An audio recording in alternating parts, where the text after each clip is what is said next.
talk about the satellites, orbits and launch vehicles.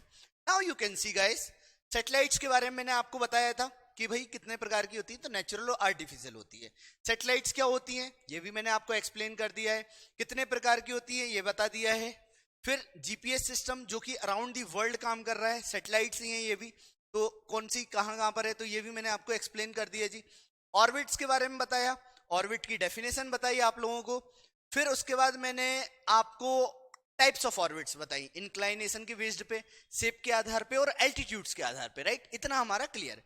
अब देखो जो एल्टीट्यूड है जो मैंने आपको बताया ये 3 पार्ट में डिवाइडेड है. एक है लो अर्थ ऑर्बिट, एक है लो अर्थ ऑर्बिट. ठीक है, लो अर्थ ऑर्बिट जो है यहां पर जो लिखा हुआ है वो है नियर अबाउट 160 टू 2000 किलोमीटर. लेकिन गाइस मैं आप लोगों को बोल रहा हूं कि नासा बोलता है कि ये 0 से 2000 किलोमीटर तक रहेगा. द थिंग इज दैट कि उन्होंने कोई लोअर लिमिट नहीं दी है, उन्होंने अपर लिमिट बताई है कि 2000 किलोमीटर से नीचे अगर कोई सैटेलाइट है तो वो लो अर्थ ऑर्बिट में काउंट होता है. ठीक है, अब यहीं पे अब मैं बता रहा हूं ना, आपको काफी सारे इमेजेस मिलेंगे, इवन मेरे यहां पर भी इमेजेस मिलेंगे क्योंकि हम भी गूगल से निकालते हैं. तो कोई इमेज में आपको देखने को मिलेगा कि 240 किलोमीटर से स्टार्ट होता है, कोई इमेज में आपको देखने को मिलेगा 160 किलोमीटर से चालू होता है, किसी इमेज में आपको 200. तो याद रखना 2000 अपर लिमिट है, दैट्स ऑल. वो हमारे लिए इंपॉर्टेंट है, above the surface of the अर्थ. ठीक है, अब ये तो हो गया लो अर्थ ऑर्बिट. इसमें जो प्रीमियम जो मेन सैटेलाइट जो काम करती है वो है सन सिंक्रोनस सैटेलाइट. इसके बारे में हम पढ़ाएंगे. सन सिंक्रोनस, सिंक्रोनस का मतलब ये होता है कि जैसे आप लोग मेरे साथ सिंक हैं व्हाट्सएप के साथ, और जैसी मैं इंफॉर्मेशन देता हूं आप काम करते हैं ना, तो वैसे ही सन के थ्रू सैटेलाइट सिंक रहता है. ठीक है, जहां जहां सन मूव होता है, जैसे जैसे सन मूव होता है वैसे वैसे सैटेलाइट मूव होती है और वैसे वैसे सैटेलाइट काम करता है. तो याद रखना ये हो गया लो अर्थ ऑर्बिट. तो इसमें जो स्पेसिफिक सैटेलाइट होती है वो है सन सिंक्रोनस सैटेलाइट. ठीक है, अभी हम डिटेल में पढ़ेंगे, डोंट वरी. दूसरा जो सैटेलाइट है वो है medium earth orbit. Medium earth orbit, medium earth orbit जो है वो 2000 किलोमीटर, जो मैंने अभी यहां पे बताया था आपको 2000 किलोमीटर से 36,000 किलोमीटर तक है. याद रखना 2000 से 36,000 kilometre above the surface of the earth. तो ये हमारा हो गया मीडियम अर्थ ऑर्बिट वाली सैटेलाइट. और जो तीसरा है वो है जी higher earth orbit. Higher earth orbit जो है वो है 36,000 किलोमीटर, 36,000 किलोमीटर से भी ज्यादा. तो इसमें कौन सी सैटेलाइट्स आती हैं गाइस? इसमें सैटेलाइट आती है जियो सिंक्रोनस सैटेलाइट्स, जियो सिंक्रोनस सैटेलाइट्स, और कुछ स्टेशनरी सैटेलाइट्स होती हैं, स्टेशनरी सैटेलाइट्स. ठीक है, जो इसके अंतर्गत आती हैं. तो मैंने अभी आपको टाइप्स ऑफ सैटेलाइट्स बताया. ठीक है, सबके बारे में हम लोग बात करने वाले हैं. Just chill, just wait and watch, you are going to enjoy it. Right, जैसे अभी इंक्लाइंड बता रहे हैं, देखो आपके लिए मैंने इंक्लाइंड निकाला है. ये जो है ना, ये देखिए ये इंक्लाइंड है. देखिए अर्थ, अगर ये रपिंदर के लिए मैंने निकाला है, देखो आप ये एंगल क्या है जी, इंक्लाइंड है. तो ये ऑर्बिटल इंक्लाइनेशन देखने को, तो ऐसे इंक्लाइंड ऑर्बिट वाली सैटेलाइट्स भी काम करती हैं कुछ इस तरह से, ऐसे करके मूव ऑन करती रहती हैं. ये समझ रहे हो, कुछ इस तरह से इंक्लाइंड ऑर्बिट में. ठीक है, अब हम बात करेंगे जी वही, ये जो मैंने आपको बताया टाइप्स ऑफ ऑर्बिट्स, तो कुछ इस तरह से आप देखिए. लो अर्थ ऑर्बिट जो बिल्कुल अर्थ के पास में है. फिर मीडियम अर्थ ऑर्बिट जो 36,000 के नीचे किलोमीटर है, 2000 से 36,000 तक. और फिर जो जियो यहाँ पे दिख रहा है, सॉरी हाई अर्थ ऑर्बिट दिख रहा है, तो वो है 36,000 के ऊपर, 36,000 से भी ऊपर किलोमीटर तक. अब यहाँ पे ये गलत लिखा हुआ है, इसको प्लीज काउंट मत करिएगा. यहाँ पे देखो अलग अलग लिखा हुआ है, लो अर्थ ऑर्बिट 102, लेकिन पिक्चर्स हैं. अब मैं तो ग्राफिक डिजाइनर तो हूं नहीं कि भाई मैं पिक्चर्स भी बनाना चालू कर दूं. राइट ठीक है, इसलिए ज्यादा लोड मत लेना कि सर देखो आपकी पिक्चर में तो ये भी लिखा हुआ है. राइट, जब किताब छापेंगे तो उसमें क्लियर लिख देंगे, अभी बस मुझे बख्श दो.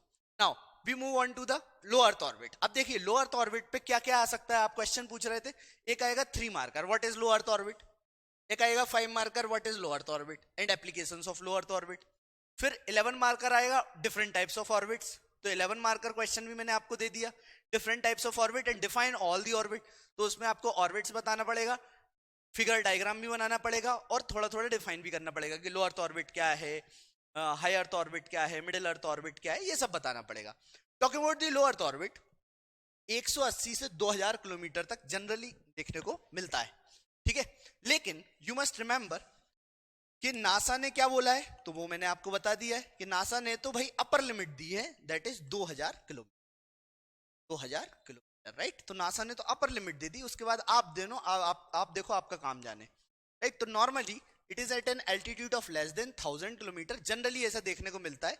लेकिन आपको मालूम है जी कि लो अर्थ ऑर्बिट की कितनी किलोमीटर तक है, यहाँ पे लेस देन 2000 कर देना, थोड़ा प्रिंटिंग मिस्टेक है.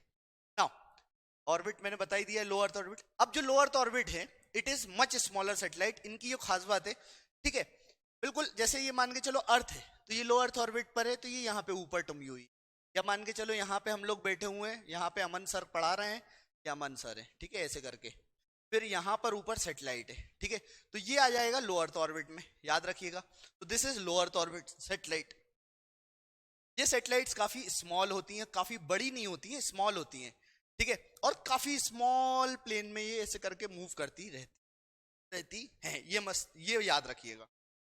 कितने दूर होती हैं जी, तो आपको बस मालूम होनी चाहिए लोकेशंस. फिर ये जो सैटेलाइट्स है 24 घंटे घूमती हैं, ठीक है, और बल्कि 24 घंटे से कम घूमती है. मतलब द थिंग इज दैट कि 24 घंटे से कम ये जो सैटेलाइट्स हैं मूव ऑन करती रहती हैं, घूमती रहती हैं. 24 घंटे के अंतर्गत ये घूमती रहती है, बस इतना याद रखो. अब कुछ एग्जाम्पल्स हैं इसके. तो पहला जो एग्जाम्पल है वो है खुद है अपने आप में इंटरनेशनल स्पेस स्टेशन. तो लो अर्थ ऑर्बिट में क्या एस्टैब्लिश्ड है, इंटरनेशनल स्पेस स्टेशन, जो 400 किलोमीटर ऊंचाई पर स्थित है. दूसरा जो एग्जाम्पल है वो है हबल स्पेस टेलीस्कोप, जो कि 560 किलोमीटर की ऊंचाई पे स्थित है. ये हमें याद होना चाहिए. और भी कई सारी ऑब्जर्वेशनल सैटेलाइट्स हैं जो रोटेट करती रहती हैं लो अर्थ ऑर्बिट पे. तो मैंने आपको लो अर्थ ऑर्बिट की डेफिनेशन बता दिया, ठीक है, लो अर्थ ऑर्बिट की एक लिंक बता दिया कि भाई कितना रेंज है, रेंज बता दिया. अब हम बात करेंगे भाई साहब इसका एडवांटेज क्या है. ठीक है, कुछ एडवांटेज भी होगा, कुछ डिसएडवांटेज भी होगा, राइट. तो एडवांटेज क्या है जी, this is convenient for installing new instruments, क्योंकि पास में है. जैसे मान के चलो कि चाय वाले की दुकान पास में है, तो तुम क्या करोगे जी, बार बार चाय पी के जाओगे, है कि नहीं है. दुकान पास में नहीं होती, बहुत दूर होती तो तुम नहीं जाते. तो लो अर्थ ऑर्बिट मतलब बिल्कुल सैटेलाइट पास में, बस इतना याद रखो, सैटेलाइट पास में.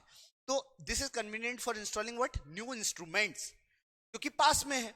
ठीक है, न्यू एक्सपेरिमेंट भी कर सकते हैं भाई. पहले उसको भेज दिया, फिर बुला लिया, बेटा ताऊ आजा, आजा बेटा, ठीक है, तो उसको बुला भी लिया. फिर स्पेस स्टेशन के पास में है तो भाई वहां चले गए, फिर से उसे सुधार दिया, फिर वापस आ गए. तो ज्यादा टेंशन वाला काम नहीं है, पास में, ऐसा समझ लो, ठीक है. तो एक्सपेरिमेंट करने के लिए return to earth in a very short time, तो ये इसका एडवांटेज हो गया. It is near to the earth. Low earth orbit की जो सैटेलाइट है वो लॉन्च जो भी करी जाती है, तो उसके चूंकि वो पास में है, जैसे पास में है, तो इससे क्या होगा जी, बेटर मॉनिटरिंग हो जाती है. समझ रहे हो, जैसे जिन जिनके माता पिता बिल्कुल पास में रहते हैं तो वो बच्चे सुधरे भी रहते हैं, जिनके दूर हैं तो वो आतंक मचा के रखते हैं. तुम लोग जानते हो ना इस तरीके से मचाते हैं. दिल्ली आते हैं ना, हमने देखा है नए नए, खुद मतलब क्या ही बोले यार, समझ जाओ. तो यही होता है. तो it is near to the earth, तो इसीलिए वही वाली बात है कि जब ये पास में है तो सिग्नल बेटर प्रोवाइड करवाता, ये एडवांटेज बता दिया. फिर यहाँ पर जो सिग्नल की स्ट्रेंथ होती है, वो सीएन जो स्ट्रेंथ होती है वो काफी अच्छी होती है. सीएन मतलब कैरियर नॉइस रेशियो, तो काफी कम होता है और सिग्नल काफी अच्छा होता है. The thing is that pass में रहता है, दैट्स ऑल. ठीक है, तो काफी अच्छी स्ट्रेंथ होती है सिग्नल की. फिर ये सैटेलाइट काफी सस्ती होती है, इतनी कॉस्टली नहीं होती है जैसे जियो सिंक्रोनस, जो बिल्कुल हाई फाई सैटेलाइट्स होती हैं, जो मार्क 3 लॉन्च व्हीकल से लॉन्च करी जाती है, तो वो महंगी भी होती है और काफी ज्यादा कॉस्टिंग वाली भी होती है. अब हम बात करें इसके डिसएडवांटेज के बारे में, तो क्या लिखा हुआ है सर, आप इन्फॉर्म कर देना जब भी आप वापस, हाँ वो तो इन्फॉर्म कर दे, हाँ ठीक है.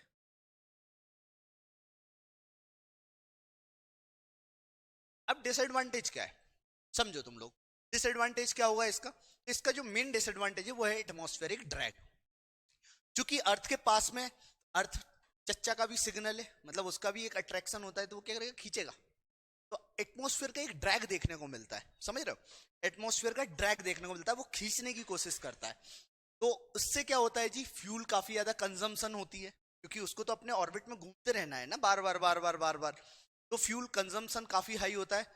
Then satellite travelling in low earth orbit do not spend very long time, ऐसा नहीं है कि ये सालों तक चल रहा है, मुश्किल से 4 साल 5 साल 3 साल 2 साल 1 साल, इस टाइप से सैटेलाइट्स इनका एक टाइम पीरियड होता है। लेकिन जो बहुत ऊंचाई पे छोड़ी जाती है ना, तो उनका टाइम पीरियड 20-20 साल तक का भी होता है, 30 साल 25 साल, राइट। तो ये याद रखना है। सैटेलाइट जो भी लो अर्थ ऑर्बिट में होता है, these are not suitable for communication. जो आप फोन मोन और वेदर मेदर के लिए जो इस्तेमाल कर रहे थे, उसके लिए नहीं होती है, ठीक है।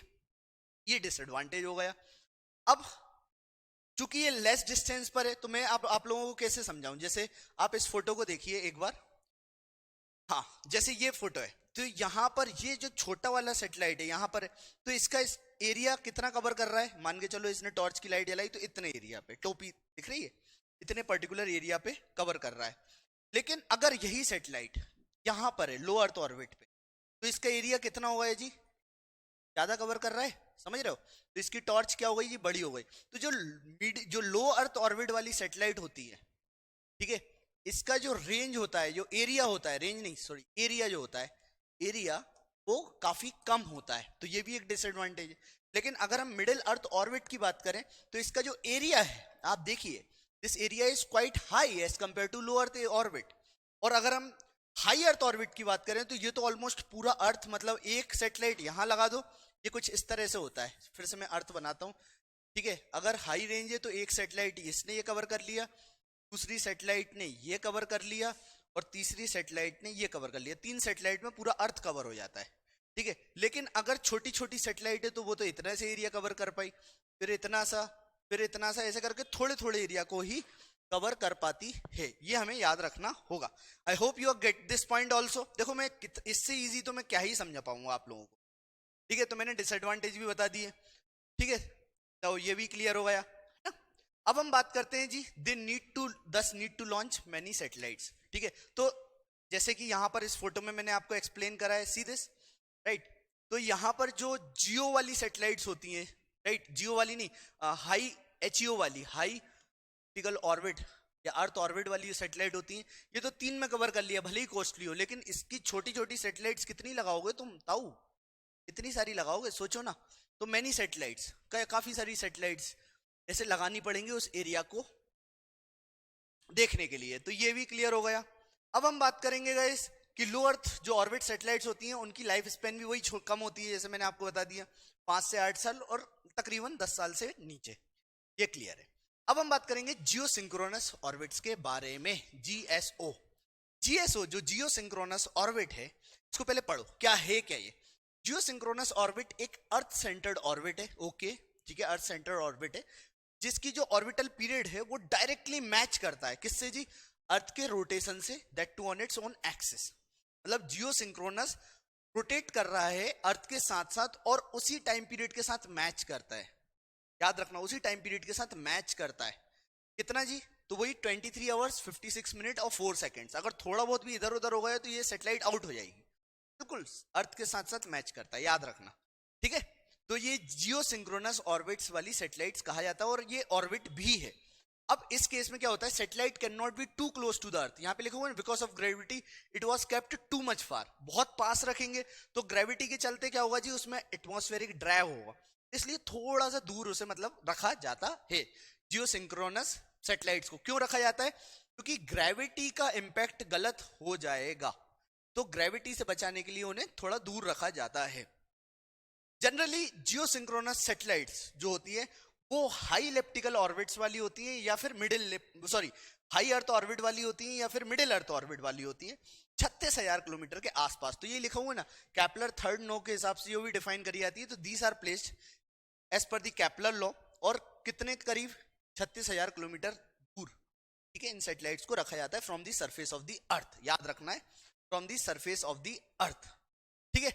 और ये जो सैटेलाइट है, ये आप फोटो देख रहे हैं, जैसे जियो सिंक्रोनस सैटेलाइट है, तो ये अर्थ के साथ साथ घूमती रहती है, मूव ऑन करती रहती है, मूव ऑन करती रहती है, मूव ऑन करती रहती है, मूव रहती है, मूव ऑन वाला मूव ऑन नहीं है, ठीक है, तुम लोग समझ रहे हो। तो जियो सिंक्रोनस ये सिंक करके और इलिप्टिकल पाथ में रहती है, ठीक है, लेकिन अर्थ के साथ साथ मूव करती रहती है। जैसे अर्थ मूव कर रहा है टेढ़ा होकर, वैसे ही ये भी मूव कर रही है। लेकिन दूसरी जो सैटेलाइट होती है वो होती है जियो स्टेशनरी सैटेलाइट। अब जियो सिंक्रोनस वाली जो सैटेलाइट है, ये 23.5, वही 23 hours 56 minutes and I think कितना सेकंड बताया मैंने,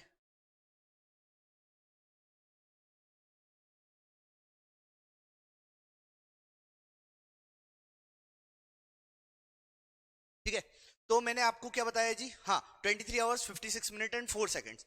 लेकिन ये क्या है, अर्थ के इर्द गिर्द इस तरह से घूमती, ऐसे करके घूमी, फिर ऐसे करके घूमी, फिर ऐसे करके घूमी, फिर इस तरह से घूमी, मतलब इस टाइप से ये घूमती रहती है, समझना, ठीक है। लेकिन जो स्टेशनरी सैटेलाइट होती है, स्टेशनरी सैटेलाइट होती है, वो मान के चलो रपिंदर का घर है, यहाँ पे रपिंदर जी का घर है, वर्षा का भी घर है।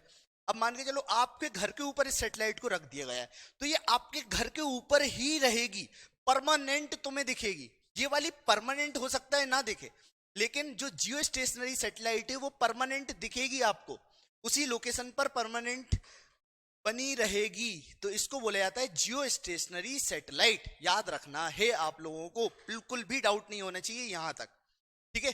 तो जियो स्टेशनरी जियो सिंक्रोनस में एक छोटा सा अंतर है जो मैंने आपको बताया सर, ठीक है, इसको समझ लेना आप लोग, ठीक है, इसको समझ लीजिएगा प्लीज। अब हम बात करेंगे जी, एक एक करके हम इनके बारे में और डेप्थ में पढ़ेंगे, डोंट वरी। फीचर्स क्या है जियो सिंक्रोनस सैटेलाइट के? तो ये जो ऑर्बिट होता है, याद रखना सर्कुलर नहीं होता, ठीक है। टाइम पीरियड इक्वल है 23 आवर्स 56 मिनट 4 सेकंड, लेकिन सर्कुलर ऑर्बिट नहीं होता, ऐसे करके घूमता रहता है अर्थ के इर्द गिर्द, बस ऐसे घूम के इंफॉर्मेशन कलेक्ट करता रहता है। तो ऑर्बिट इज नॉट सर्कुलर, बस घूमता रहता है, ठीक है। Orbit is not an equatorial plane, ऐसा नहीं है कि इक्वेटोरियल प्लेन का बिल्कुल डायरेक्ट, जैसे स्टेशनरी जियो स्टेशनरी स्टेशन रहती है उस पर्टिकुलर लोकेशन पे। मैंने क्या बताया, वर्षा के घर के ऊपर लगी हुई है, तो वो भाई आपके घर के इर्द गिर्द घूम रही है। इंडिया के ऊपर लटका दी उसे, तो इंडिया के साथ साथ घूम रही, तो भाई स्टेशनरी है। टाइम पीरियड उसका भी सेम रहता है अर्थ के रोटेशन के साथ साथ, लेकिन ये वाली जो है ना बिल्कुल सर्कुलर नहीं रहती है, उसी टाइम पीरियड में घूमती रहती है, लेकिन इलिप्टिकल भी पाथ हो सकते हैं, उल्टे सीधे पाथ चलते रहते हैं। समझ में आ रहा है? देखो मैं बहुत बहुत मेहनत कर रहा हूँ, तुम लोगों के एक्सप्रेशन नहीं दिख रहा है एक तो, और मैं यहाँ पे अकेले चिल्ला रहा हूँ क्लास के अंदर, कैमरा भी एक्सप्रेशन नहीं दे रहा है। इसको मैंने चच्चा को बिल्कुल बार बार बोल रखा है, बेटा तू थोड़ा सा हंसा कर, तो समझाया करके, हाँ सर सही बोल रहा है अमन, तू बेटा सही पढ़ा रहा है, ऐसा कुछ करके बोल दे हमारे चच्चा, तो भी मजा आए। खैर, तो फीचर्स क्या है जियो सिंक्रोनस सैटेलाइट के? तो वही है, not circular, orbit is not in equatorial plane, directly above the equator, ठीक है, नॉट इन इक्वेटोरियल प्लेन, लेकिन हो सकता है डायरेक्टली अबव द इक्वेटर भी हो सकती है, right. It is in inclined orbit, वही थोड़ा सा टिल्टेड ऑर्बिट्स में भी रहता है, राइट, ठीक है। देन द एंगुलर वेलोसिटी जो भी सैटेलाइट की होती है, it is equal to the angular velocity of the earth. तो एंगुलर जिस एंगल पे अर्थ टिल्टेड है, उसी एंगुलर वेलोसिटी के साथ ये काम करती है। जैसे आप लोग जानते हैं ना अर्थ की एंगुलर, जैसे ये सन है, अब अर्थ जो है वो कुछ इलिप्टिकल पाथ में इस तरह से घूमता रहता है, तो ये भी उसी एंगल में उसी के साथ साथ घूमती रहती है। जैसे अर्थ है ना, वो भी इस तरह से मूव करता रहता है, ठीक है, तो उसके साथ साथ ये भी मूव करती रहती है, राइट। तो वही लिखा हुआ है, angular velocity similar to that of the earth. जो पीरियड ऑफ रिवोल्यूशन है इसका, it is quite equal to the period of rotation of the earth, okay, ये भी सेम है, रिवोल्यूशन और रोटेशन दोनों सेम है। अब इसका इस्तेमाल सबसे ज्यादा होता है जी जो हम कर रहे हैं, ठीक है। तो मेरी क्लास जो आप तक पहुंच रही है ना, वो इसी के थ्रू पहुंच रही है, जो वॉइस पहुंच रही है, जो मैं एक भांगड़ा कर रहा हूं, तो ये भी आप तक जो पहुंच रहा है वो डायरेक्ट इसी के थ्रू पहुंच पा रहा है। कोई लैग है? थोड़ा सा तो लैग होता ही है सिग्नल में, लेकिन वॉइस एंड डेटा कम्युनिकेशन में, देन इंटरनेट जो भी चल रहा है, ब्रॉडकास्टिंग, टेलीविजन्स, रेडियो सिग्नल्स, इन सब में इसका इस्तेमाल होता है। और इसकी काफी सारी एग्जाम्पल्स भी हैं, जैसे कि आप देख रहेंगे अलग अलग मैंने नाम लिख रखे, कल्पना हो गया, एडुसेट हो गया for education purposes, then GSAT हो गया, फिर रडूगा जो रसिया ने लॉन्च करा था, ऐसे ही मलेशिया ने भी एक लॉन्च करा, मिया सेट बाय मलेशिया, अस्त्र सैटेलाइट इंडिया ने लॉन्च करी। तो ये सब कुछ एग्जाम्पल है। तो अगर आपसे पूछा जाए जियो सिंक्रोनस सैटेलाइट के बारे में, तो आपको एक तो डिफाइन करना है गाइस, ठीक है, डिफाइन करने के बाद एक डायग्राम बनाना है, 5 मार्कर क्वेश्चन आएगा, ठीक है, उससे ज्यादा नहीं पूछा जाएगा, मैं बोल रहा हूँ, गारंटी दे रहा हूँ, 5 मार्कर से ज्यादा नहीं आएगा। उसका यूज बताना है 2 लाइन में, और 2 लाइन में उसके एग्जाम्पल्स देना है, उससे ज्यादा आप नहीं लिख पाएंगे, जगह भी नहीं है, ठीक है, क्लियर है सर? सही जा रहे हैं, ओके, मस्त समझ में, okay, thank you thank you thank you, ठीक है। अब हम बात करते हैं जी जियो स्टेशनरी ऑर्बिट के बारे में। अब इसका नाम क्या बोल रहा है, स्टेशनरी। मैंने आपको बताया ना कि आपके घर के ऊपर, हमारे हर्षित भाई के घर के ऊपर लगी हुई है, और आपके घर के ऊपर बिल्कुल ऐसे घूम रही है, मतलब ये सैटेलाइट है और ये हर्षित का घर, तो भाई ये ऐसे मैं घूम रहा हूँ ना, इस टाइप से घूम रही है, समझ जाओ, साथ में घूम रही है, तो अर्थ के साथ घूम रही है, और अर्थ के साथ स्टेशन है एक पर्टिकुलर लोकेशन पे, इसको बोला जाता है जियो स्टेशनरी ऑर्बिट और जियो स्टेशनरी ऑर्बिट वाली सैटेलाइट्स, राइट। तो जियो stationery orbit is a geosynchronous equatorial orbit होता है जो हमेशा सर्कुलर होता है, सर्कुलर केस में होता है, सर्कुलर ही रहता है ये, ठीक है। और पूरा का पूरा फॉलो करता है जी direction of the earth's rotation, पूरा का पूरा डायरेक्शन जो भी अर्थ का होता है, जिस तरह से अर्थ रोटेट कर बिल्कुल क्लियर रहता है। क्यों? क्योंकि ये जो सैटेलाइट होती है these are right over the same spot. मैंने बोला ना सेम स्पॉट में अमन का घर भी हो सकता है, सेम स्पॉट में क्या नाम है अनीता मैम के घर का भी हो सकता है, कुछ भी, मतलब इंडिया के ऊपर भी हो सकता है, दिल्ली के ऊपर हो सकता है, भोपाल के ऊपर हो सकता है, ठीक है, पूरे रसिया के कोई शहर मॉस्को के ऊपर हो सकता है। ये होती है सेम स्पॉट, राइट। तो ये याद रखना है, इसलिए इसको जियो स्टेशनरी कहा जाता है, ठीक है। ये याद रखिएगा। जैसे अब आपके लिए बोला है मैंने हिंदी मीडियम वालों के लिए, इसको बोला जाता है जो जियो सिंक्रोनस ऑर्बिट होता है ना, उसको बोलते हैं भू समकालीन कक्षा, भू समकालीन कक्ष। और जो जियो स्टेशनरी होता है उसको बोलते हैं भू स्थानीय कक्ष। क्या बोलते हैं? भू स्थानीय कक्ष। ऐसे करके थोड़ा सा देख लेना, थोड़ा कोशिश करा है मैंने, ठीक है। Now we move on to the next features. Features क्या है जी जियो स्टेशनरी सैटेलाइट के? तो इनका जो ऑर्बिट होता है वही सर्कुलर होता है, बिल्कुल, ठीक है। इक्वेटोरियल प्लेन में ऑर्बिट करते हैं, बिल्कुल प्लेन। आप देखो ना, देखो आप इस फोटो में देखो, कुछ चीजें ऑब्जर्व करा करो, बिल्कुल एक प्लेन बिल्कुल मेंटेन करके रखा हुआ है ये, ठीक है। प्लेन मेंटेन करके रखा हुआ है सीधा सीधा, ठीक है, उससे इर्द गिर्द या ऊपर नीचे कहीं नहीं जा रहा है, ठीक है। जो एंगल होता है जी is equal to the angular velocity of earth only, इसका भी यही सेम है। जो period of revolution is also equal to the rotation. Finish one revolution around the earth that to exactly 1 day 23 hours 56 minute 4.1 seconds लिखा हुआ है, वही है। बस फर्क इतना है कि ये एक पर्टिकुलर लोकेशन पे स्टेशन रहता है, वो जियो सिंक्रोनस रहता है, वो पर्टिकुलर लोकेशन पे नहीं रहता है, वो अर्थ के साथ साथ घूमता रहता है, लोकेशंस उसकी चेंज होती रहती है, ठीक है। ये हमें याद रखना पड़ेगा। अब इसके भी यूजेस कायम है, तो यूजेस आप देख सकते हैं वेदर रिपोर्ट्स में, ठीक है, वेदर फोरकास्टिंग में, then terrestrial reports of a geographical area also, spy networks में इसका बहुत बड़ा रोल होता है, स्पाई में, स्पाइंग मतलब चौकीदारी में। देन एग्जांपल्स क्या है? तो अभी रिसेंट में जैसे में इंडिया ने इनसेट, इंडिया की जितनी भी इनसेट सीरीज है, इनसेट वो सारी की सारी जियो स्टेशनरी सैटेलाइट से बेस्ड है। चाइना की आप फैंगुन सीरीज जो है वो डायरेक्ट इससे रिलेटेड है। जापानीज की हिमावारी सीरीज है, ये सिंचान वाली हिमावारी है, ठीक है, तो जापानीज हिमावारी सीरीज है, वो भी इससे रिलेटेड है। जैसे रसिया का भी एग्जांपल, तो जैसे दो एग्जांपल्स आप रट लो, मैंने 4-5 दे दिए, just see check out 2 examples, 2 uses, some definition and some diagram. इतना पढ़ना है, इससे ज्यादा कोई पढ़ा है ना तो उसको बोल दो कि भाई बेटा तू जा, मुझे नहीं पढ़ना, मैंने कसम खा रखी है कि मेरे को इतना ही खाना है। डाइटिंग चल रही है अभी एमपीपीएससी के, इंफॉर्मेशन ओवरलोड ना करने की डाइटिंग, ठीक है, इतना पढ़ना है, क्लियर है। अब हम बात करते हैं मीडियम अर्थ ऑर्बिट के बारे में, क्लियर है? Any doubt till here? Yes my dear friends, Anita ji clear है? चलिए क्लियर होगा, ठीक है, आप लिखिएगा या नो डाउट, ठीक है, थैंक यू। चलिए अब फिर से हम बात करते हैं मीडियम अर्थ ऑर्बिट की। जो मीडियम अर्थ ऑर्बिट है वही उससे ऊपर 2000 किलोमीटर से जस्ट ऊपर चले आओ, 2000 से 3600 सॉरी 36,000 तक। तो इस पीरियड में जो रहता है वो होता है मीडियम अर्थ ऑर्बिट। याद रखना है ये लो अर्थ ऑर्बिट और सबसे ऊपर हाई अर्थ ऑर्बिट जिसको जियो भी बोला जाता है, तो उससे उसके जस्ट बीच में रहता है, ये याद रखना है। जैसे आप देख रहे हैं मीडियम अर्थ ऑर्बिट, ये है मीडियम अर्थ ऑर्बिट, ठीक है, मीडियम अर्थ ऑर्बिट। ये जियो सैटेलाइट्स कुछ और होती हैं, उसके बारे में हम बात करेंगे, लेकिन हाई अर्थ ऑर्बिट और लो अर्थ ऑर्बिट के जस्ट बीच में रहता है। अब एडवांटेजेस क्या है? देखो एडवांटेजेस आप देखेंगे ना, जो मीडियम अर्थ ऑर्बिट सैटेलाइट्स होती है ना, these are launched at higher altitude. चूंकि ये हायर है, जैसे मैंने आपको बताया लो वाला, तो लो की जो प्रॉब्लम्स हैं वो ये सॉल्व करता है, तो हाई है तो ये रेंज बढ़ा देता है, पहली चीज। अर्थ के काफी सारे एरिया को कवर कर लेता है, ठीक है, अर्थ के मैक्सिमम एरिया को कवर कर रहा है, सबसे बेस्ट पार्ट इसका ये है, ठीक है। मीडियम लेवल पे है तो इसकी भी कॉस्टिंग थोड़ी हाई आती है, लेकिन as compare to high earth orbit इसकी कॉस्टिंग कम रहती है, ठीक है, ये भी आप लिख सकते हो एडवांटेजेस में, ठीक है। Lesser height compare to geo satellite लिखा हुआ है, require slightly higher transmission, more cost, हाँ जी, कॉस्टिंग बहुत ज्यादा होती है, लेकिन कितनी? उससे जो लो अर्थ ऑर्बिट है उससे ज्यादा होती है, लेकिन जो हाई अर्थ ऑर्बिट है उससे कम होती है। याद रखना, हाई अर्थ ऑर्बिट और हाई हो गया तो कॉस्टिंग और बढ़ गई, राइट। तो ये 2-3 पॉइंट्स पकड़ लीजिएगा। नेक्स्ट डिसएडवांटेज क्या है, तो इसके सिग्नल्स चूंकि दूर हो जाती है, ये सैटेलाइट दूर हो गई तो इसके सिग्नल्स क्या होंगे जी, वीक हो जाएंगे। ठीक है, ड्यू टू हायर एल्टीट्यूड क्या होंगे जी, सिग्नल वीक हो जाएंगे। अब ये सैटेलाइट दूर है तो एक्सपेंसिव भी ज्यादा हो जाएगी as compare to low earth orbit.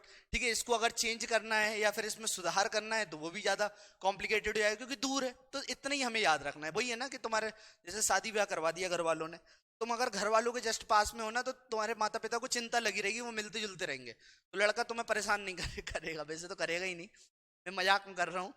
लेकिन अगर तुम दूर जाते हो तो तुम्हारे पे डोमेस्टिक वायलेंस हो रहा है तो घर वाले आ नहीं सकते ना, टाइम लग रहा है। ठीक है, आज के समय में तो सब कुछ पॉसिबल है, बट ऐसे ही एग्जांपल दे रहा हूँ जस्ट टू हैव फन। ठीक है, अब हम बात करते हैं पोलार ऑर्बिट्स के बारे में। तुम लोग तो वैसे ही दबंग हो तो हड्डी पसली एक कर दोगे, राइट। ठीक है, अब हम बात करते हैं पोलार ऑर्बिट्स की। तो देखो नाम बोल रहा है पोलार ऑर्बिट, ये है अर्थ, तुम लोगों को मालूम है उत्तरी ध्रुव पूर्वी ध्रुव, इनके बारे में तो जानते हो, north pole south pole, right. तो ये कुछ इस तरह से मूव करता है, देखिए आप।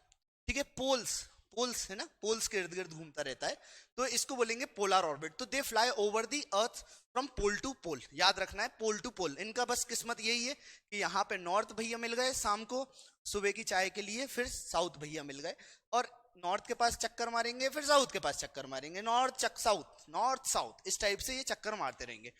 अब इसका भी इस्तेमाल काय के लिए करा जाता है, तो वही सरफेस की मैपिंग में और कुछ ऑब्जर्वेशनल सैटेलाइट्स को बनाने में। पिक्चर्स जितनी भी गूगल अर्थ लेता है ना वो इसी के थ्रू लेता है, याद रखना जितनी भी पिक्चर्स गूगल अर्थ ले रहा है, ठीक है, वो सारी की सारी पोलर ऑर्बिट्स के थ्रू ही जा रही है, ये भी हमें याद रखना है। तो मैंने आपको बता दिया पोलर ऑर्बिट्स के बारे में। ये देखिए आप पोल्स जैसे नॉर्थ और साउथ पोल है, ये बिल्कुल ऊपर नीचे देखने को मिलता है। ठीक है, फिर यहां पर आप देखिए इक्वेटोरियल, तो इक्वेटर के इर्द गिर्द घूम रहा है। ठीक है, तो ये सब हमारे को क्लियर होना चाहिए। पोलर ऑर्बिट्स के कुछ एडवांटेजेस हैं गाइस और कुछ डिसएडवांटेज है, जैसा कि मैं हर बार बताता हूँ। तो भाई एडवांटेज क्या है जी, ये कैप्चर करता है काफी अच्छे रेजोल्यूशन की इमेजेस को, और अर्थ ऑब्जर्वेशन में और मैपिंग में इसका बहुत बड़ा योगदान है। मतलब इवन जीपीएस जितना भी काम कर रहा है ना वो पोलर ऑर्बिट्स की कारण कर रहा है, बस इतना याद रखना है। अब डिसएडवांटेज क्या है, can not view a particular spot on the earth surface for a particular continuous time. तो कंटिन्यूअसली ये काम नहीं कर, मतलब कंटिन्यूअसली एक लोकेशन पर टिका नहीं रहता, ये मूव करता रहता है और इसकी स्पीड काफी फास्ट होती है, बस इतना अपन को याद रखना है। तो थोड़ा सा एडवांटेज थोड़ा सा डिसएडवांटेज। क्या कर रहे हो भाई, क्या हो गया?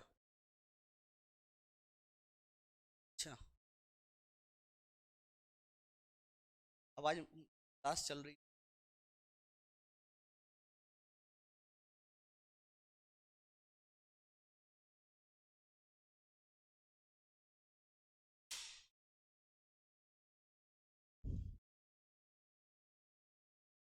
तो ये हो गया पोलर ऑर्बिट्स। अब हम बात करेंगे गाइस सन सिंक्रोनस ऑर्बिट के बारे में। तो यहां पर आप देखेंगे शक्तिमान, शक्ति काय से ले रहा है, शक्तिमान सूरज से शक्ति ले रहा है, शक्तिमान। ठीक है, ऐसे याद रखना। तो सन सिंक्रोनस ऑर्बिट जो है काम करता है सन के साथ मिलके। ठीक है, सन के साथ पार्टी करता है और अर्थ के लिए काम करता है। इसकी खास बात यह है कि जैसे जैसे सन मूव करता है वैसे वैसे ये सैटेलाइट मूव करती है, और जैसे जैसे अर्थ मूव करता है तो सन के साथ असमंजस्य बना के, या असमंजस्य नहीं, सामंजस्य बना के, थोड़ा थोड़ा हिंदी सीख रहा हूं मैं, है तो थोड़ा थोड़ा देखो, तो ये उसके साथ काम करता है। तो वही लिखा हुआ है polar orbit and sun synchronous orbits are low earth orbit. When satellite has a sun synchronous orbit, it means जो सैटेलाइट है ना उसके पास कांस्टेंट सन इल्यूमिनेशन होना बहुत ज्यादा जरूरी है ताकि वो कंसिस्टेंसी मेंटेन कर सके। क्योंकि देखो सन क्या कर रहा है, उसको एनर्जी दे रहा है, तो कभी भी इसकी एनर्जी कम ना हो, इसीलिए सैटेलाइट सन सिंक्रोनस ऑर्बिट में फिट करी जाती हैं। और तुम लोगों ने सैटेलाइट के भी कुछ पंखे देखे होंगे ना, कैसे दिखते हैं, सोलार वाले। ठीक है, तो उससे जो सोलार एनर्जी आती है उस पर पड़ती है। सैटेलाइट्स का फोटो देखा होगा ना तुम लोगों ने, राइट। जैसे ये देखो, ये पंखा दिख रहा है, ठीक है, तो ये सूरज की किरणें उस पर पड़ रही हैं, ठीक है, और इससे इस सैटेलाइट को एनर्जी मिल रही है, and that is how this satellite work. तो मैंने आपको बता दिया जी सन सिंक्रोनस सैटेलाइट के बारे में, थोड़ा थोड़ा दिया है, अभी थोड़ा और समझेंगे सन सिंक्रोनस ऑर्बिट के बारे में। ये तो मैंने बताई, हाँ सन सिंक्रोनस, सन सिंक, बस इतना ही है। ठीक है, अब हम बात करते हैं guys parking orbit. Parking orbit क्या होता है? ठीक है, जैसे सैटेलाइट काम कर रही है, खुद से सोचो, सैटेलाइट क्या कर रही है जी, काम कर रही है, is just moving, chilling, chilling, moving, ऐसे करके सैटेलाइट काम कर रही है, ठीक है। लेकिन आप नोटिस करेंगे एक बहुत तगड़ी चीज क्या होता है कि कुछ समय के लिए जैसे सैटेलाइट को अगर बहुत लंबे डिस्टेंस तक भेजना है तो उसको क्या करा जाता है जी, पार्क कर दिया जाता है एक ऑर्बिट में, ठीक है। और उस ऑर्बिट में वो मूव करती रहती, करती रहती, करती रहती, करती रहती, समझ रहे हो, मूव करती रहती है, ठीक है। जैसे तुम लोगों ने अच्छा वो देखा है मौत का कुआं, मंगलयान मूवी देखना तुम लोग। मंगलयान मूवी में क्या होता है, हमारा मंगलयान कैसे सक्सेसफुल हुआ, ठीक है। हमारा मंगलयान ऐसे सक्सेसफुल हुआ कि एक ऑर्बिट में पहले पार्क करा गया जो पास में थी, फिर वो मूव कर रही है, उसका इंजन ऑफ कर दिया गया, हमने कैसे एनर्जी सेव करी थी उसकी। फिर जैसे ही वो एक पर्टिकुलर लोकेशन पर आई ना, तो उसको क्या कर दिया, उसका इंजन ऑन करा और उसको फिर से थ्रस्ट दे दिया। तो थ्रस्ट करने के बाद वो दूसरी पार्किंग ऑर्बिट में चली गई, फिर थ्रस्ट दिया तो तीसरी पार्किंग ऑर्बिट में चली गई, फिर थ्रस्ट दिया चौथी पार्किंग में। तो होता क्या है, जिस ऑर्बिट में ये फिक्स रहती है, जैसे मान के चलो सैटेलाइट एक राउंड मारी, ये दिख रहा है, तो ये जो सैटेलाइट फिक्स है इस लोकेशन पर, इसको बोला जाता है पार्किंग। जैसे तुम्हारी गाड़ी है वो पार्क करते हो, है दिन भर चलाओगे, फिर शाम को घर पे आके पार्क करोगे इलेक्ट्रिक व्हीकल या कोई भी व्हीकल हो, ठीक है, बिना पार्किंग के तो हो ही नहीं सकता। एरोप्लेन, एरोप्लेन उड़ता है, ठीक है, वो पार्क कहाँ होता है जी, जाके एयरपोर्ट पे, राइट। ऐसे तो इसको बोला जाता है पार्किंग ऑर्बिट। यहां पर सैटेलाइट्स पार्कड रहती हैं, मूव करती रहती हैं, एनर्जी नहीं लगती, बस मूव कर रही है, मूव कर रही है, मूव कर रही है, बस इतना याद रखना, ठीक है। अब दूसरी जो ऑर्बिट होती है जी पार्किंग के बाद, उसको बोलते हैं जी हॉफमैन ट्रांसफर ऑर्बिट। क्या बोलते हैं जी, हॉफमैन ट्रांसफर ऑर्बिट, ठीक है। हॉफमैन ट्रांसफर ऑर्बिट क्या करता है, देखो जैसे ये पार्क्ड थी, अब ये पार्क्ड ऑर्बिट से अगर दूसरे लोकेशन पर जाती है, ठीक है, तो जब ये ट्रांसफर हो रही होती है, जैसे इसको फाइनल लोकेशन पर जाना है, लेकिन फाइनल लोकेशन पे जाने के पहले फिर से ट्रांसफर होकर दूसरी लोकेशन पर जब ये जा रही होगी ना, तो इसको बोला जाएगा हॉफमैन ट्रांसफर ऑर्बिट। सर ये सन के शैडो में रहता है, सन के साथ साथ घूमता है, इसलिए सन सिंक्रोनस, हाँ यही तो है, यही तो मैंने आपको बताया, सन के शैडो में सन के साथ सिंक करके ये काम करता है, ठीक है। अब हम बात करें हॉफमैन ट्रांसफर ऑर्बिट, तो ये ट्रांसफर जैसे एक ऑर्बिट से अब दूसरे ऑर्बिट पे ट्रांसफर करा जाता है, तो वो जो ऑर्बिट होती है उसको बोलते हैं हॉफमैन ट्रांसफर ऑर्बिट, ठीक है। तो वही लिखा हुआ है जो transfer orbit is the orbit used to break out of the parking orbit. तो पार्किंग ऑर्बिट से आगे बढ़ के जो काम करके दूसरी ऑर्बिट में जाती है, तो it break out what parking orbit and break into the synchronous, geosynchronous या जियो स्टेशनरी ऑर्बिट। मैं वही बोल रहा हूं ना कि देखो मौत के कुएं को देखना, तुम लोगों ने देखा होगा कभी ना कभी, तो होता क्या है मौत के कुएं में कि वो मूव कर रहा है ऐसे करके, जो बाइक होती है वो मूव करती रहती है, थोड़ी देर के लिए मूव करेगी, पहले वो सीधे सीधे चलाएंगे, सीधे सीधे पटलों पे चलाएंगे, फिर क्या होता है जो ऊपर चढ़ते हैं, ऊपर चढ़ते हैं, ऊपर चढ़ते हैं, ऊपर चढ़ते हैं, वो धीरे धीरे ऊपर जाते हैं। ऐसा किसी ने देखा है कि वो एक बार में उसने उचकाई गाड़ी और सीधे मेन ऑर्बिट पे पहुंच गया। फिर तुम लोग जब जैसे पैसे रखते हो ना, ऐसे मैं अभी मेला देख कर आया था, तो पैसे ऐसे रखते हैं और वो आता है और हाथ से छीन लेता है, या कभी मुंह से भी छीन लेता है, राइट। तो उस ऑर्बिट में कब जा पाता है, वो बाद में जा पाता है। बहुत सिंपल एग्जांपल है, इसको समझो, इमेजिन करो, ठीक है, तो समझ में आएगा। तो मैंने आपको बता दिया हॉफमैन ट्रांसफर ऑर्बिट के बारे में भी। Now we move on to the GTO, GTO that is geosynchronous transfer orbit. अब होता क्या है, जब ये एक ऑर्बिट से दूसरे ऑर्बिट, दूसरे ऑर्बिट से तीसरे ऑर्बिट, तीसरे ऑर्बिट से चौथे ऑर्बिट, तो इस तरह से जाता है। अब ये जाता कैसे, सेटेलाइट वही एक ऑर्बिट में घूमा, फिर क्या हुआ ना, ये दूसरे ऑर्बिट में जब जा रहा था ना, तो यहाँ पे इंजन मतलब पहले ऑफ कर दिया, फिर क्या हुआ, इंजन चालू करा, जैसे ही चालू करा, देखना मंगलयान, प्लीज एक बार मूवी देखना, जरूर देखना, बिल्कुल सर्कुलर ऑर्बिट होता है, सर्कुलर ऑर्बिट होता है, सर्कुलर ही उसके अर्थ के इर्द गिर्द घूमता रहता है ये, ठीक है। नाउ अब क्या हुआ, इंजन ऑन करा तो फिर दूसरे ऑर्बिट में जाने के लिए इसने मूव करा, और दूसरे ऑर्बिट में जाके फिर ये इस तरह से मूव कर गया, ठीक है, फिर तीसरे ऑर्बिट में जाके मूव कर गया। फिर जो लास्ट जो ऑर्बिट होता है ना, जिसमें इसको जाना था, तो वो हो जाता है या तो जियो स्टेशनरी ऑर्बिट, जहां पे इसको जाना ही था, मतलब फिक्स होके रुकना ही था, तो उसको बोला जाता है जी जियो स्टेशनरी ऑर्बिट, या जीटीओ ऑर्बिट भी बोल देंगे, जियो सिंक्रोनस ट्रांसफर ऑर्बिट भी बोल देंगे। मतलब इसे हमें याद रखना है कि एक ऑर्बिट से दूसरे ऑर्बिट में जाया जा रहा है, जाया जा रहा है, जाया जा रहा है, तो इसको हम बोलेंगे जी जियो सिंक्रोनस ऑर्बिट। अब ये चेंज हो के सैटेलाइट्स वहां तक पहुंचती, समझ रहे हो ना। देखो एक बार में नहीं पहुंच सकता ना, मौत का कुआं देखो, मौत के कुएं के हिसाब से समझो, ठीक है। एक बार और मैं तुम लोगों को यही सजेस्ट करूंगा, स्लाइड्स तो मैं अपलोड कर दूंगा और मैंने काफी कर भी दी है, राइट। तो हाँ, तो क्या है कि तुम लोगों को किताब भी देखनी है, ठीक है, किताब में से भी इन चीजों को पढ़ो, नहीं समझ में आता है थोड़ा सा इंटरनेट पे काफी सारे ऐसे चैनल हैं जिन पे, मतलब वैसे मैं ये सजेस्ट तो नहीं करना चाहिए, नहीं समझ में आता है तो मैं बोल रहा हूँ कि वहां पर तुम्हें विजुअल इमेज से तुम्हें बताया जा रहा है। तो आज एक मूवी आप लोगों को देखना है, वो है ग्रेविटी, प्लीज देखिएगा। दूसरी मूवी आपको देखना है पार्क ऑर्बिट को समझने के लिए, जियो सिंक्रोनस ऑर्बिट को समझने के लिए, कैसे सैटेलाइट्स लॉन्च करी जाती हैं उनको समझने के लिए, वो है मंगलयान, जरूर देखिएगा। ठीक है, पढ़े लिखे लोगों के लिए ये मूवीज बनाई गई हैं। ठीक है, फुकरे हैं उन्हें सर्कस देखने दो। ठीक है, रोहित शेट्टी मूवी बनाता है ना सेंस है ना कुछ है बस। अब तीसरा जो एमपीपीएससी पूछ चुका है, और ये सवाल पता नहीं क्यों एमपीपीएससी को इससे बड़ा प्यार है, वो है एस्केप वेलोसिटी। एस्केप वेलोसिटी को समझो क्या होता है। देखो जैसे तुम लोगों का मन कर रहा है अभी कि इस बंदे को, ये जो बहुत देर से चिल्ला रहा है, 2 घंटे से हमारा दिमाग खा रहा है, इसको उठाना है और हमें फेंकना है। अभी फेंकोगे फिर से मैं आके गिरूंगा, फिर कल पढ़ाने लगूंगा। लेकिन तुम्हारा मन क्या कर रहा है कि नहीं, इसको परमानेंटली बाहर कर देना, अर्थ के बिल्कुल मतलब रीजन से बाहर कर देना, ये फिर से ना आ जाए। तो तुम्हें मेरे को इस स्पीड से फेंकना होगा, दैट इज 11.2 किलोमीटर पर सेकेंड। जब तुम इस पर्टिकुलर स्पीड से मेरे को फेंकोगे ना, तो मैं अर्थ के ऑर्बिट से बाहर चले जाऊंगा, अर्थ की ग्रेविटी से बाहर चले जाऊंगा, और ये जो वेलोसिटी है जब मैं बाहर जाऊंगा, इसको बोला जाएगा एस्केप वेलोसिटी। क्या बोलेंगे जी? एस्केप करने वाली वेलोसिटी, उसको एस्केप वेलोसिटी कहा जाता है। ठीक है, कोई डाउट इसमें? बड़ा इजी है। ठीक है, फेंकोगे? ठीक है, फेंक दो यार, कोरोना मोरोना से निपटेंगे, इससे अच्छा है तुम लोगों के हाथ से ही चले आए। समझ रहे हो? एस्केप वेलोसिटी इस टाइप से बोला जाता है, एस्केप वेलोसिटी। अब देखो इसको पढ़ो, escape velocity is the minimum launch velocity. भाई मिनिमम इतना तो होना ही चाहिए, तो minimum launch velocity that is 11.2 kilometre पर सेकेंड। ठीक है, assuming the object is launched straight and up, required for an object to escape the earth's gravitational pull। एक ऐसी वेलोसिटी जो कि हमारे अर्थ के ग्रेविटेशनल पुल से भी बाहर कर देती है, उसको हम कहते हैं एस्केप वेलोसिटी। याद रखना है, इसमें कोई डाउट? ठीक है, इजी इजी समझ में आ रहा है? आर यू एंजॉइंग और नॉट? फेंकोगे मेरे को? भाई फेंक दो, प्लीज प्लीज फेंक दो एस्केप वेलोसिटी, लेकिन तुम्हें इतनी इसकी एनर्जी लगानी पड़ेगी, याद रखना। ठीक है, 11.2 किलोमीटर पर second. So escape velocity required for an object to escape earth's gravitational pull is this much. तो ये हमारे लिए काफी इंपॉर्टेंट होता है। आया समझ में? फेंक देंगे सर आपको, तो हमें पढ़ाएगा कौन? ठीक है, थैंक यू। मत फेंको भाई, मत फेंको। ठीक है, अब देखो आगे बढ़ना है।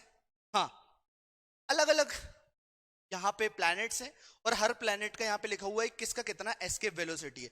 तो अर्थ का जो है वो ये 25,003 मतलब 31 माइल्स पर आवर। तो इतनी स्पीड से 25,000 माइल्स पर आवर की स्पीड से फेंकोगे तब अर्थ से बाहर होंगे।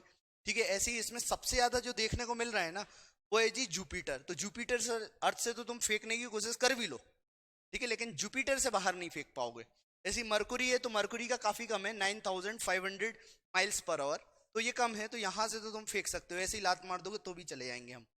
राइट, ठीक है यार, मजाक कर रहा हूँ, मत फेंको यार, अभी सब कुछ भी नहीं हुआ है, बहुत कुछ करना है भाई। ठीक है, सिलेक्शन देना है यार तुम लोगों को। Now timelines of an Indian space programme. अब यहां से क्वेश्चन आते हैं, ध्यान से सुनना सब लोग, सारे बच्चे ध्यान से सुनना, मैं क्वेश्चंस भी पूछूंगा इसके बाद। तो यहां से क्वेश्चन आता है, हुआ क्या? अब बस यही है, ये 3-4 पेज और बचे हुए हैं। क्या है कि 1962 में 1962 जो Indian national committee for space research है, जिसका नाम इनकोस्पार है, INCOSPAR, प्रीलिम्स के क्वेश्चन बनेंगे। इनकोस्पार फॉर्म करी गई थी। तो कब फॉर्म करी गई थी? 1962 में फॉर्म करी गई थी, ये याद रखना है। किसके द्वारा फॉर्म करी गई थी? तो डिपार्टमेंट ऑफ एटॉमिक एनर्जी के द्वारा फॉर्म करी गई थी। किसके द्वारा जी? INCOSPAR department of atomic energy के द्वारा फॉर्म करी गई थी। ठीक है, अब इसने क्या बनाया था? तो इसने क्या बनाया था? Thumba equatorial rocket launching station. तो इसने बनाया था TERLS। इसका फुल फॉर्म क्या है जी? Thumba equatorial, Thumba equatorial rocket launching station. ठीक है, स्टार्ट करा था, बस इतना ही याद रख लेना। ऑन स्टैब्लिशिंग तुम ऐसे करके लिखा हुआ है 1962 में इनको स्पार बना, found by the department of atomic energy and work on establishing, इन दोनों ने वहां काम करा जी, और क्या बनाया जी, Thumba equatorial rocket launching station, that's all. अब 1969 पे आ जाते हैं गाइस। 1969 में हमारे इसरो चच्चा का फॉर्मेशन होता है, किसके अंडर में जी, वही डिपार्टमेंट ऑफ एटॉमिक एनर्जी के तहत इसरो साहब का लॉन्चमेंट होता है। इसके अंतर्गत जी department of energy, department of atomic energy. तो डायरेक्ट क्वेश्चन आएगा जी इसरो कब बना, तो 1969 में इसरो बना। आपसे पूछा जाएगा जी इनको स्पार कब बना, तो 1962 में इनको स्पार बना। फिर आपसे पूछा जाएगा जी 1972 में क्या बना, तो डिपार्टमेंट ऑफ स्पेस बना 1972 में। याद रखिएगा क्या बना जी, डिपार्टमेंट ऑफ स्पेस बना, department of space under the ministry of earth sciences बना 1972 में। कब बना, 1972, सब लोग बोलेंगे मेरे साथ, 1972 क्या बना, डिपार्टमेंट ऑफ स्पेस, किसके अंतर्गत, मिनिस्ट्री ऑफ अर्थ साइंस के अंतर्गत, किसकी हेल्प से, रसिया की हेल्प से। तो ये देखो तीन चीजें यहां पे क्लियर हो गई। ठीक है, आपसे ये भी पूछा जा सकता है 11 मार्कर में, right about the timeline of Indian space programme, तो आपको ये पॉइंट्स लिखना पड़ेंगे। टाइमलाइंस अगर पूछा जाए ना, तो मैं अगर क्वेश्चन पेपर फ्रेम करूंगा तो ये जरूर पूछूंगा, इससे तुम्हारे फैक्चुअल नॉलेज के बारे में पता चलता है, और ये इंपॉर्टेंट भी है, ऐसा नहीं है, ये इंपॉर्टेंट भी है, आपको मालूम होना चाहिए। फिर 1975 में इसरो ने पहली इंडियन सैटेलाइट लॉन्च करी थी, इसरो ने पहली इंडियन सैटेलाइट लॉन्च करी थी, जिसका नाम क्या था जी, आर्यभट्ट। आर्यभट्ट किसकी मदद से जी, रसिया की मदद से ये लॉन्च करी गई थी। याद रखना है, रसिया की मदद से इसरो ने पहली इंडियन सैटेलाइट आर्यभट्ट लॉन्च करी थी।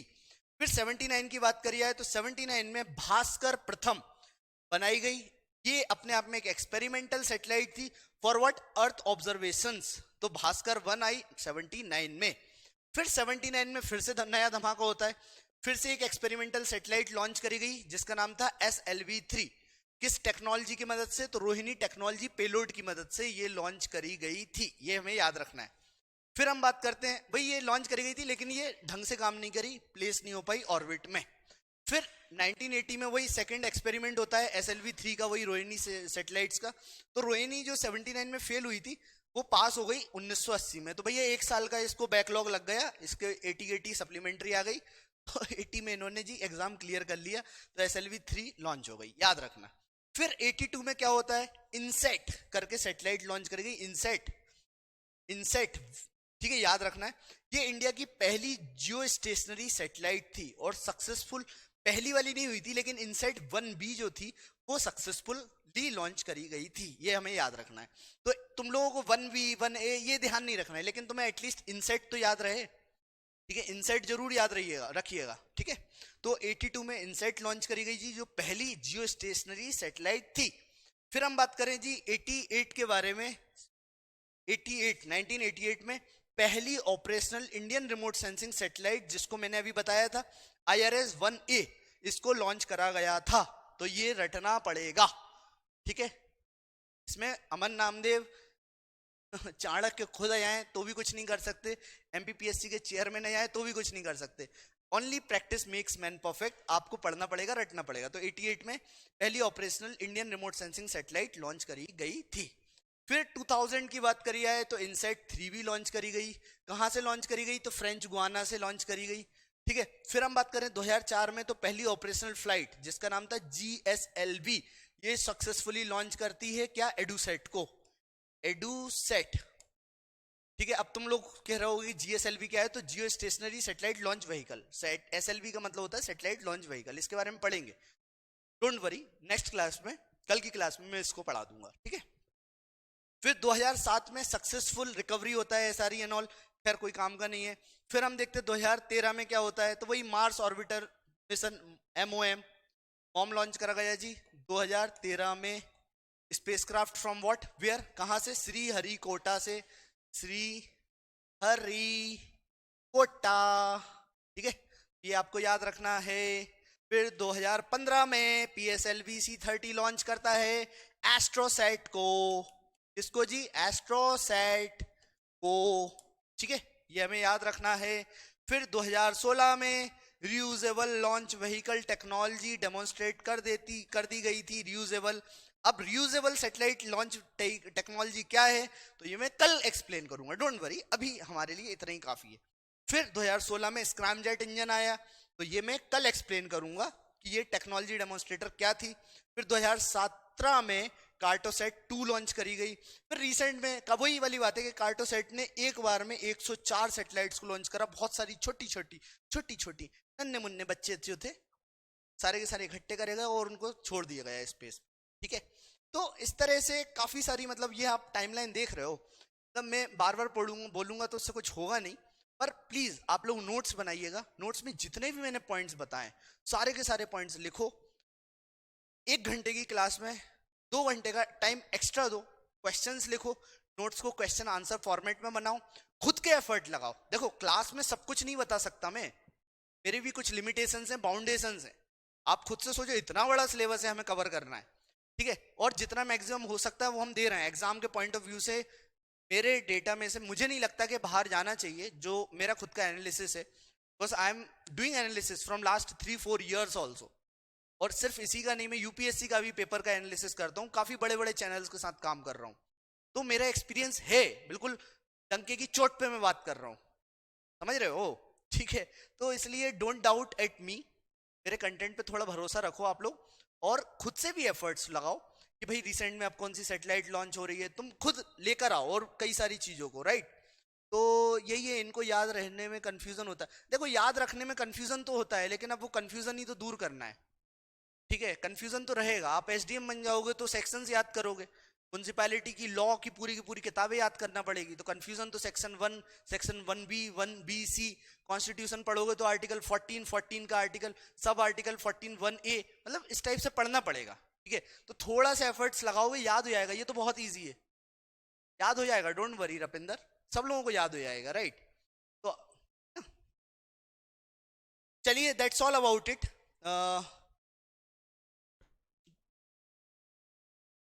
ठीक है, मेघना, वर्षा, रपिंदर, आपको समझ में आया? बताइए, कोई भी डाउट हो तो बताओ कि सर ये समझ में नहीं आया, ये डाउट लग रहा है। क्वेश्चंस और डिस्कस करने थे, मैं क्वेश्चंस और डिस्कस कर देता, पर अभी की क्लास हम यहीं पे समाप्त करते हैं। मैं ऐसा करूंगा, व्हाट्सएप पे वॉइस नोट्स भेजूंगा, ठीक है, वॉइस नोट्स को जरूर सुन लीजिएगा, उससे अपना क्लियर हो जाएगा, राइट, ठीक है। और जो जिन जिन बच्चों के क्वेश्चंस, जैसे मान के चलिए मैंने नहीं देखे, तो क्या होता है बहुत सारे मैसेजेस रहते हैं, ठीक है, तो मैसेजेस में मुझे पता नहीं चलता कि कौन से का चेक करा कौन से का नहीं करा, तो पिन कर दिया करो, फिर से भेज दिया करो, डोंट वरी, फिर से भेज दो, कभी ना कभी तो चेक करूंगा ना यार, है। आपको एक पॉइंट भी अगर इंपॉर्टेंट मिल जाता है ना, तो that is best for you, right. या समझ आ गया, ओके। चलिए, थैंक यू मेघना, thank you Rapinder, bye bye, once again enjoy this subject, and I hope you enjoyed this class also. Thanks a lot for listening very patiently and peacefully as always, guys. Bye bye.